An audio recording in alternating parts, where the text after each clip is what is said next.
Wala igsoon.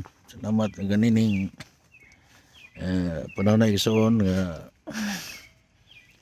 himo na tumuto ka ng kakugihan igsoon mo na yung idasinjo. Kinahanglan nga usa ka katawo nga kugihan. Kung bata pa ka, pagkugi og tuon. Sa oras sa klase, tuwa ka dito igsoon.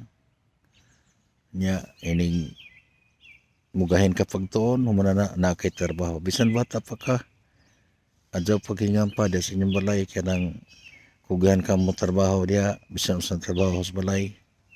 Adyaw pagagad sa migsoon. Kung ay migsoon, dili sila magkugi, pagpalahi. Kay diha sa mong pagkugi sa iyong pamilya, una mahalon ka sa Ginoo. Moangay ang Ginoo ng kataong kugihan, ikaduha ang imong ginikanan moangay pod. Yang imo po maisoon kung unsa sila dasigan na sila nga magkugi sila sa balay kay kana atong kakugihan iso madara na hangtod nga mahamtong ka. Kita rin makahimulos. Ako sa igsoon akong istorya nyo sa bata pa ko. Nagkugi ko igsoon, nagkugihan ko sa bata pa ko. Kanang og sa akong kakugihan igsoon wa ko magingampas sa akong mga igsoon og hanto nagtubo ko na anad ako trabaho. O wa ko pili og trabaho on nga mga maadyo igsoon. Wa ko bisyo gipangapilan. Nya sa karon hiyamton ako igsoon wa ko magmahay kay sa naman sa bata pa ko hanto nga nagdako ko haw nagamit gyapon nga akong namauhan igsoon. Nga nagumako inta ko panagat klase nga trabaho igsoon. Sa panahon na medyo ko nagamit ra. Sa pag-eskwela po, nagtuon ko maadyo. Kung ako ginagmay na mauhan, igsoon. Muna igsoon nga, ang ato karon nga, kung nag-eskwela ka, pagtuon pagkadyo sa oras ka ting klase, kay ka na imo na ibawan, magamit na imo unja igsoon, kay ka na lagi mo interact kag negosyo, kinan ka kag manukli. Kinan na adyo ka may bawan, dyan indot ka na makamaw ka mo in English, kay kanang Pilipinas atong dapit nilain ang pinurungan ng mga Tagalog. Hindi ka makang English, ka mapukang mo Tagalog. Kaya national language pa ng Tagalog. Para nga makamao ka maghinabi sa mga tao nga gusto na namin mong hinabion igsoon. At kini ako lagi taga Southern Leyte man ko. Mana bidisaya ning akong sutihan igsoon.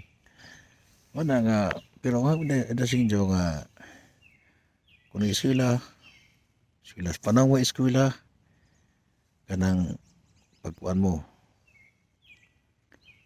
panahon nga way eskwela, way klase, suporta mo sa inyong ginikanan mga bata nun, mga bata, trabaho mo kay kanang inyong kakugihan na batas ng kaulim sa pagkugi, madara unja na inikadako nimo. Kadako na nimo wa di ba tabo, di na ka malipig wa kay trabaho. Manaanad na pagkatrabaho nya kung ikaw kugihan ka, di ka makap sa kwarta, di ka makasud sa utang. May sunan kay gawas na ka ng utang, na imusod utang tinidyo na to kung atong gamiton sa negosyo. Sa madato na gawas na nila kaguling puna na magkautang po sila sa bangko kay ngutag bangko ison, dako malagyanan siya ng mangutang ka. Gamay ra mag-interest sa bangko. Kunya ang imong inutang imong pang negosyo, dako ka ganansya. Mana nga doon ay musod utang nga gisod sa negosyo. Pero utang lamang nga dili pang negosyo adyaw mo gisod ang ikuan ninyo kay hindot mo na nga kung utang ka gisod ka nang naapoy mabalik nimo nga ganansya ka. Gimo gipon negosyo nimo mga utang ka. Kanang utang ari ka bangko. Pero ari ka sa individual depende sa abot tuman focus makasabutan para di ka makasukan sa imong ang giutangan, di ka dili po ka tagman igsoon kay nindot ang tao nga ma-adjust tag record sa itong pagkatao. Wala igsoon nga kanang pagka himuon nimo muto ang pagkakugihan igsoon para nga kita magmaswagon. Unsa ipangalagad sa Ginoo ato kugihan po ta mga lagad sino kugihan ta mo simba, kugihan ta mo to basag Biblia, kugihan ta mo ampo, kugihan ta mo sangyaw. Inagisod kugihan ta sa espiritual, kugihan po ta sa inadlaw na panginabuhi. Kaya kanang espiritual nga panginabuhi, murungtad na. Ang atong pagkabuhian nga kanang financial temporary ra kinahanglan pa ning temporary ra pa magbuhi magpujo ning kalibutan na muna isang kinahanglan nga matubag ng tanan para nga malipay gid malipay puta.